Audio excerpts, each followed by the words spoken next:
सबसे पहली बात तो यह है कि ट्रांसफार्मर की ज़रूरत क्यों पड़ी इसको समझते हैं, ठीक है, फिर इसके वर्किंग को देखते हैं। जैसे हम लोग अभी तक पढ़ते आए हैं, बांध या जो भी जैसे भी हमारी अल्टरनेटिंग करंट क्या होती है, प्रोड्यूस की जाती है, जैसे भी उत्पन्न होता है तो बांधों के द्वारा हम क्या करते हैं, नीचे एक डायनेमो फिट करते हैं, इसमें पंखुड़ी लगाते हैं, इस पर बांध के पानी को या नदी के पानी को रोकते हैं, फिर पानी को इस पर गिराते हैं। ये पंखुड़ियाँ क्या होती हैं, घूमती हैं और इसके अंदर चुंबक लगा होता है और उसके अंदर कॉइल होती है। तो चुंबक लगा तो चुंबकीय क्षेत्र उत्पन्न होगा और चुंबकीय क्षेत्र की वजह से क्या हो जाएगा, ये कॉइल जब उसके अंदर घूमेगी तो इसके अंदर चुंबकीय फ्लक्स में क्या होता है, परिवर्तन होता है। और वैसी चुंबकीय फ्लक्स में परिवर्तन होने के कारण, अब भाई चुंबकीय फ्लक्स में परिवर्तन कैसे हो रहा है, जैसे हमने क्या कहा, ये आपका डायनेमो लगा हुआ है, ठीक है, इसके अंदर एक कॉइल होती है, कॉइल का मतलब एक कुंडली होती है, ठीक है। अब ये कुंडली यहाँ बाहर ऐसे निकली होती है, इस पर पत्तियाँ लगी होती है, इस तरीके से पंखुड़ियाँ लगी होती हैं, ठीक है, इस तरीके से हमारी क्या पंखुड़ियाँ लगी हुई होती हैं। तो अब जब बांध का पानी इस पर पंखुड़ियों पर गिरता है तो ये क्या करने लगता है, घूमने लगता है, ठीक है। अब ये जो है क्या, ये साइड हमारा क्या होता है, चुंबक होता है, क्या होता है, चुंबक। तो यानी चुंबकीय क्षेत्र में ये स्थित है। तो अब ये जब रोटेट करेगा यानी घूमेगा तो इसके चुंबकीय फ्लक्स के मान में क्या होगा, परिवर्तन होगा। भाई ये चुंबकीय क्षेत्र की तीव्रता में रखा हुआ ना, तो अब जब ये कुंडली आपकी घूमेगी तो इसके क्षेत्रफल यानी एरिया में परिवर्तन होगा। फाई बराबर होता क्या है, बी डॉट ए। अगर ए आपका चेंज यानी बैरी करेगा तो फाई भी हमारा क्या होगा, बैरी करेगा, यानी ये भी हमारा चेंज होगा। तो फ्लक्स में परिवर्तन होने के कारण क्या होता है, इसमें एक विद्युत वाहक बल उत्पन्न होता है और यही विद्युत वाहक बल क्या होती है, हमारी प्रत्यावर्ती धारा के रूप में जानी जाती है। और इसी प्रत्यावर्ती धारा को हम क्या करते हैं, सप्लाई करते हैं। अब सिंपल सी बात है, जैसे मान लो इस डायनेमो ने प्रोड्यूस किया 220 वोल्ट, ठीक है, इसका विद्युत वाहक बल निकल के कितना है, 220 वोल्ट। अब इसी को हमें तार के द्वारा कहीं पर भेजना है, ठीक है। तो अब ये 220 वोल्ट क्या होगा, अगर कहीं दूर भेजना है तो तारों में जैसे जैसे तार की लंबाई बढ़ती जाएगी वोल्टेज का मान ड्रॉप होता जाएगा, घटता जाएगा। तो यानी अगर हम 220 वोल्ट को यहाँ पे भेजना चाहें तो 220 तो यहाँ पहुँचेगा नहीं, मान लो 20 वोल्ट पहुँच रहा, 100 वोल्ट पहुँच रहा, आधा तो रास्ते में ही ड्रॉप हो जा रहा। तो पूरा 220 वहाँ पहुँच जाए, इसी के लिए ट्रांसफार्मर लगाया जाता है। और ट्रांसफार्मर क्या करता है, जब यहाँ इसको हम ट्रांसफार्मर से कनेक्ट करते हैं, ट्रांसफार्मर लगाते हैं, तो ये ट्रांसफार्मर इस 220 वोल्ट को सीधे किस में कन्वर्ट कर देता है, इसको बढ़ा के 2000 या 2200, ठीक है, मान लीजिए 22000 वोल्टेज में कन्वर्ट कर देता है, जितनी हमको रिक्वायरमेंट। अब इस 22000 को यहाँ पे हमने क्या किया, सप्लाई किया तार के द्वारा, ठीक है। फिर यहाँ पर एक ट्रांसफार्मर लगा लिया। अब ये ट्रांसफार्मर क्या काम करेगा, इस 22000 वोल्टेज को किस में कन्वर्ट कर देगा, 220 वोल्टेज में। और जब 220 वोल्टेज में कन्वर्ट होगा फिर यही लाइट जो है हमारे क्या हो जाएगी, इस प्यारे से घर में इंटर करती है, ठीक है, और घर के सारे उपकरण आसानी से चलते हैं। सोचो अगर मान लो ये ट्रांसफार्मर वोल्टेज को ना कम करता, डायरेक्ट यही वोल्टेज हमारे घर में पहुंचता तो क्या हो जाता, सारे उपकरण हमारे ब्लास्ट, सब कुछ जल के धुआं धुआं, घर भी पूरी तरीके से जल के एकदम धुआं धुआं, ठीक है। तो अब देखो ट्रांसफार्मर यहाँ दो तरीके से देखने को मिला, एक वोल्टेज को बढ़ा रहा, दूसरा वोल्टेज को डाउन कर रहा, ठीक है। तो जो वोल्टेज को बढ़ा रहा इसको बोलते हैं स्टेप अप ट्रांसफार्मर। क्या, स्टेप अप ट्रांसफार्मर,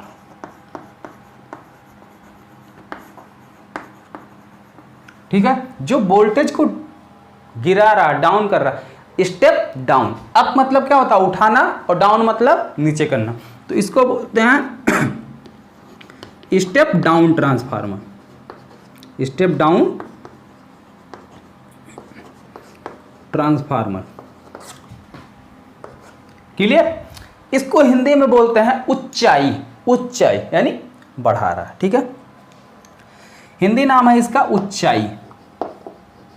तो ट्रांसफार्मर कितने टाइप के हो गए हमारे, दो टाइप के, एक ऊंचाई दूसरा अपचाई।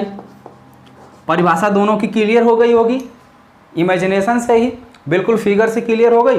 भाई ऊंचाई ट्रांसफार्मर क्या होता है, ऊंचाई ट्रांसफार्मर वोल्टेज को बढ़ाता है, यानी ऐसा ट्रांसफार्मर जो कम वोल्टेज को ज़्यादा वोल्टेज में कन्वर्ट कर दे, ऊंचाई ट्रांसफार्मर, और ऐसा ट्रांसफार्मर जो ज़्यादा वोल्टेज को कम वोल्टेज में, ठीक है, या वोल्टेज को डाउन कर दे, घटा दे, उसको क्या बोलेंगे, अपचाई ट्रांसफार्मर। ठीक है, तो दोनों चीज़ें आपके क्लियर हो गई।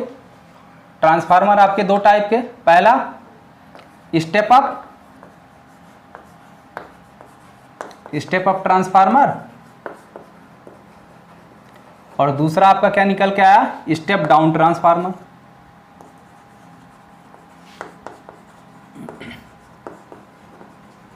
परिभाषा भी दोनों की क्लियर हो गई।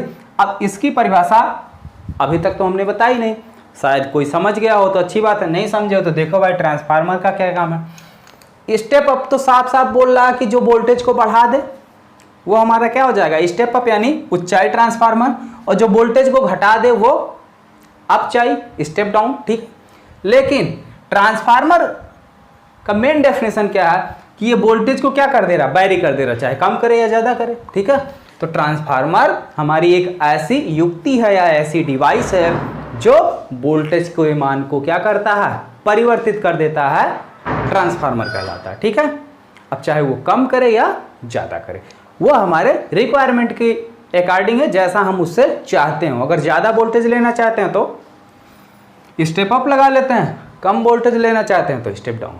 क्लियर। अब आइए इसके वर्किंग मेथड को पढ़ा जाए, ये काम किस तरीके से करता है। ठीक है, तो देखिए भाई,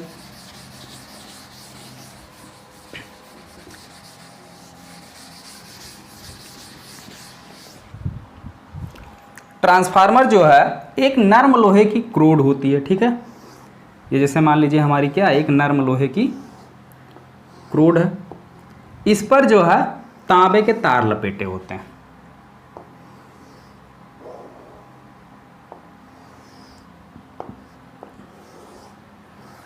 सीधी सीधी लाइन नहीं बनती। ठीक है, तो ये कुछ इस तरीके से होता है, यहाँ पे दोनों साइड ऐसे तार लपेटे हुए होते हैं। ठीक है,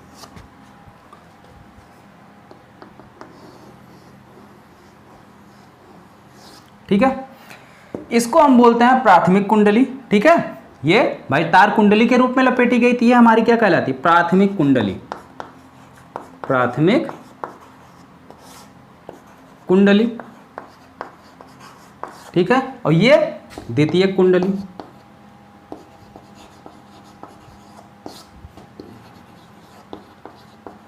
अब इसको इंग्लिश में सेकेंडरी बोलते हैं, इसको प्राइमरी, तो इसलिए हम इसको P से डिनोट कर लेते हैं और इसको S से। ठीक है, अब देखो यहां पे क्या है, ट्रांसफार्मर का क्या काम है, एक साइड से हम वोल्टेज देते हैं, दूसरी साइड से ले लेते हैं। ठीक है, यहां हमने क्या किया, इनपुट दिया, इनपुट अप्लाई किया, इनपुट वोल्टेज दिया, तो यहां से हमको क्या मिल जाएगा, आउटपुट मिलेगा। यहां से हमको क्या मिलेगा, आउटपुट मिलेगा। मिलेगा कि नहीं मिलेगा। आप देखो ये एक तरीके से इंटरनल अंदर से ही बिल्कुल कनेक्टेड होते हैं। जब इसमें हम धारा प्रवाहित करते हैं, इसमें हमने क्या किया, धारा प्रवाहित किया। अब धारा अगर इसमें हमने प्रवाहित किया तो ये धारा यहां भी गई, दूसरी कुंडली में भी जाएगी। ठीक है, अगर इसमें धारा के मान में हम परिवर्तन करते हैं, भाई कुंडली में क्या हो रहा, धारा प्रवाहित करना है, तो जब कुंडली में हम धारा प्रवाहित करते हैं तो पिछले चैप्टर में हम पढ़ते आए हैं कि जब किसी कुंडली में हम धारा प्रवाहित करते हैं तो उस कुंडली के में धारा प्रवाहित होने के कारण उस कुंडली के अक्ष पर, ठीक है, एक क्या उत्पन्न होता है, चुंबकीय क्षेत्र। तो जब चुंबकीय क्षेत्र यहाँ भी उत्पन्न होगा तो चुंबकीय क्षेत्र यहाँ भी उत्पन्न होगा। जितना चुंबकीय क्षेत्र यहाँ होगा उतना ही यहाँ भी होगा। ठीक है, मान लेते हैं यहाँ पर चुंबकीय क्षेत्र कितना हुआ, B, यहाँ पर भी वही चुंबकीय क्षेत्र होगा B। अब अगर धारा के मान में हम चेंजेज करते हैं, धारा प्रवाहित किया तो चुंबकीय क्षेत्र उत्पन्न हुआ। अब अगर हम धारा के मान को क्या करते हैं, चेंज करते हैं, किसको चेंज कर रहे हैं, इसको चेंज कर रहे हैं। ठीक है, धारा के मान को चेंज करते हैं, तो जब धारा के मान को हम चेंज करेंगे तो हमारा चुंबकीय क्षेत्र ये भी चेंज होगा, चुंबकीय क्षेत्र भी चेंज होगा। अब जब चुंबकीय क्षेत्र चेंज होगा तो चुंबकीय क्षेत्र की वजह से क्या उत्पन्न होता है, चुंबकीय फ्लक्स जो होता है फाई भी, ये भी हमारा क्या हो जाएगा, चेंज हो जाएगा। ठीक है, तो धारा में चेंज किया मैंने तो चुंबकीय क्षेत्र में चेंज हो जाए, चुंबकीय क्षेत्र में चेंज होने की वजह से चुंबकीय फ्लक्स में चेंज हो जाए। अब चुंबकीय फ्लक्स में चेंजेज होने के कारण क्या होता है, एक प्रेरित विद्युत वाहक बल उत्पन्न होता है, क्या, फाई, जिसको हम लोग इससे डिनोट करते हैं, क्या, एप्सिलॉन की टाइप से। ठीक है, इसको वोल्टेज भी बोलते हैं या वी से भी आप लोग डिनोट कर सकते हैं। ये हमारा क्या, विद्युत वाहक बल। तो चुंबकीय फ्लक्स में परिवर्तन होने के कारण प्रेरित विद्युत वाहक बल उत्पन्न होता है। अब जितना चुंबकीय फ्लक्स, यानी इसको हम कैसे डिनोट करते हैं, ये चुंबकीय फ्लक्स के परिवर्तन को यानी चेंजेज को हम लिखते हैं D phi by D T. ठीक है, यही चेंजेज जितना चुंबकीय फ्लक्स का के मान में परिवर्तन यहाँ हो रहा उतना ही यहाँ पर भी होगा, यानी यहाँ भी हमारा D phi B by D T मिलेगा। ठीक है, क्लियर। तो इसमें प्राथमिक कुंडली में कितना विद्युत वाहक बल उत्पन्न होगा, मान लेते हैं प्राथमिक कुंडली में उत्पन्न विद्युत वाहक बल कितना हो गया, E1, और द्वितीय कुंडली में उत्पन्न विद्युत वाहक बल कितना हो गया, E2। ठीक है, तो फैराडे के, ठीक है,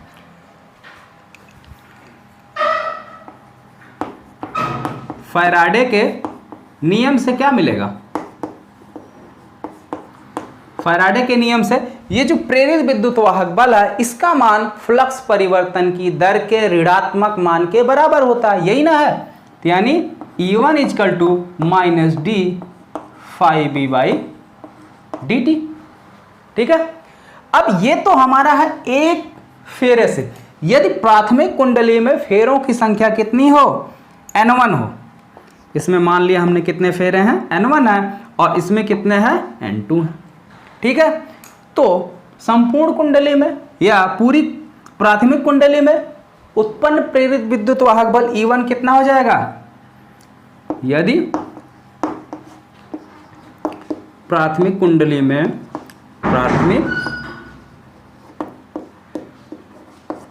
में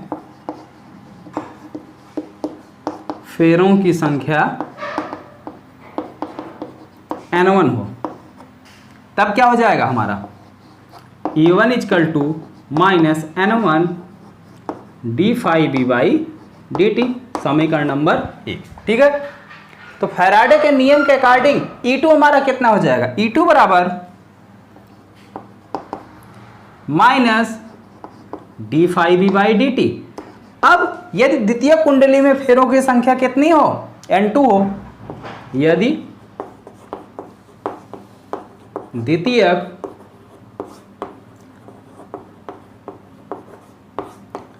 कुंडली में फेरों की संख्या, देखो भाई ट्रांसफार्मर पढ़ा रहे हैं, लाइट भी आ गई। ठीक है, अभी तक लाइट नहीं थी लेकिन पढ़ाते पढ़ाते आ गई। N2 उसको भी पता चला कि प्रत्यावर्ती धारा ही पढ़ाई जा रही है, तो वो भी कहा चलो हम भी प्रेजेंट हो जाते हैं। ठीक है, तो आप लोग भी प्रेजेंट हो जाइए। N2 हो तो चुंबकीय प्रेरित विद्युत वाहक बल इसका कितना हो जाएगा, E2 बराबर minus N2 D phi B by D T, समीकरण नंबर 2। अब समीकरण नंबर 1 को समीकरण नंबर 2 से भाग लगा दो या भाग कर दो। ठीक है, समीकरण 1 में 2 से भाग करने पर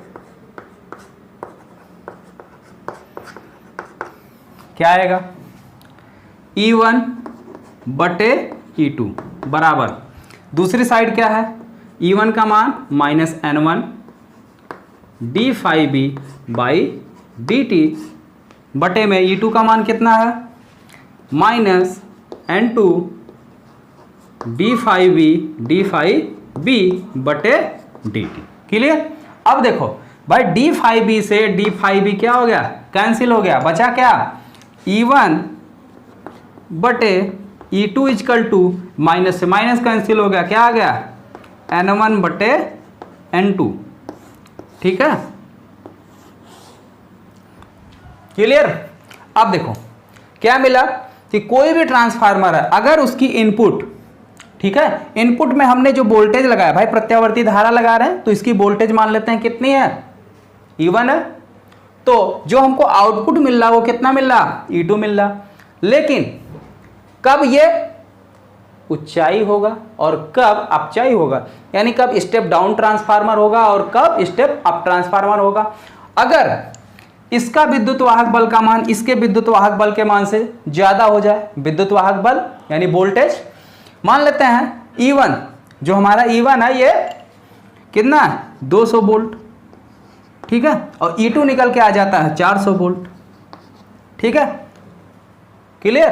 तो भाई E2 कैसे ज्यादा होगा, E2 का मान क्या है भाई, हमने कहा जितना फ्लक्स चुंबकीय फ्लक्स में परिवर्तन होगा यहां पे उतना ही चुंबकीय फ्लक्स का मान परिवर्तन होगा यहां पे, तो यानी d∅v बटे dt का मान यहां भी बराबर यहां भी, दोनों में फर्क क्या है, केवल N1 और N2 फेरों की संख्या का। यानी अगर E2 के मान को हमें ज्यादा करना है यानी ज्यादा वोल्टेज लेना है तो N2 का मान क्या करना पड़ेगा, बढ़ाना पड़ेगा, यानी फेरों की संख्या क्या करनी पड़ेगी, बढ़ानी पड़ेगी, ठीक है। अगर इसकी वैल्यू हमें कम लेनी है यानी इसका मान कम करना है तो इसको क्या करना होगा, कम करना होगा। तो यहां से देखते हैं, यहां से हमारे दो कंडीशन बन रहे हैं ना, यहां से हमारे दो कंडीशन बन रहे हैं। पहला मान लेते हैं N1 इज ग्रेटर देन है क्या N2, और दूसरा मान लेते हैं N1 is less than N2, ठीक है। तब देखते हैं क्या कंडीशन बनती है। चलो भाई, ऊपर थोड़ा कहाँ मिटाऊं, ये मिटा देते हैं, ठीक है, यहाँ पे लिखते हैं, इसको मिटा दे रहे हैं, प्रत्यावर्ती धारा जो लिखा है इसको मिटा दे रहे हैं, ठीक है, यहाँ से लेकर वहाँ तक हो जाएगा। नहीं पूरा मिटा इसलिए नहीं रहे क्योंकि अभी आप लोग नोट भी नहीं किए हैं, ठीक है, तो इसलिए पूरा नहीं मिटा रहे हैं।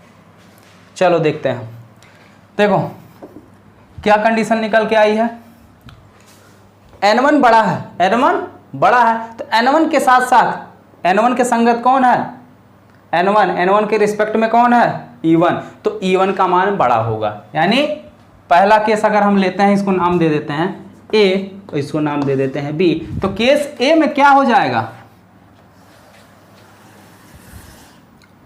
केस A में क्या हो जाएगा, हमारा E1 का मान इज ग्रेटर देन हो जाएगा किससे, E2 से। तो यानी जो पहली कुंडली का विद्युत वाहक बल है वो दूसरी कुंडली के विद्युत वाहक बल से ज्यादा होगा इस कंडीशन में, यानी यहां पे जो वोल्टेज हम दे रहे हैं वो ज्यादा है और लेकिन जो मिल रही है वो कम है, ठीक है, इस केस में। तो ये कौन सा ट्रांसफार्मर हो गया, स्टेप डाउन, स्टेप डाउन, ठीक है, यानी कि अपचाई, क्लियर। बी वाले कंडीशन में क्या है,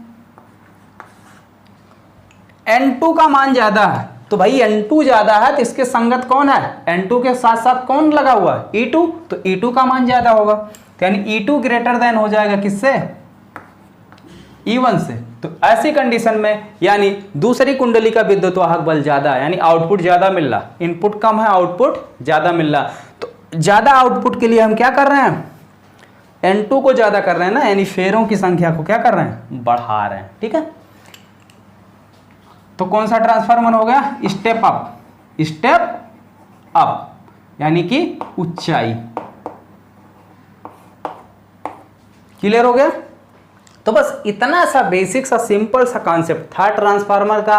अब आपको जहां पर भी ट्रांसफार्मर दिखेगा इसकी वर्किंग में कोई दिक्कत तो नहीं आएगी, सारी चीजें हो गई, ठीक है।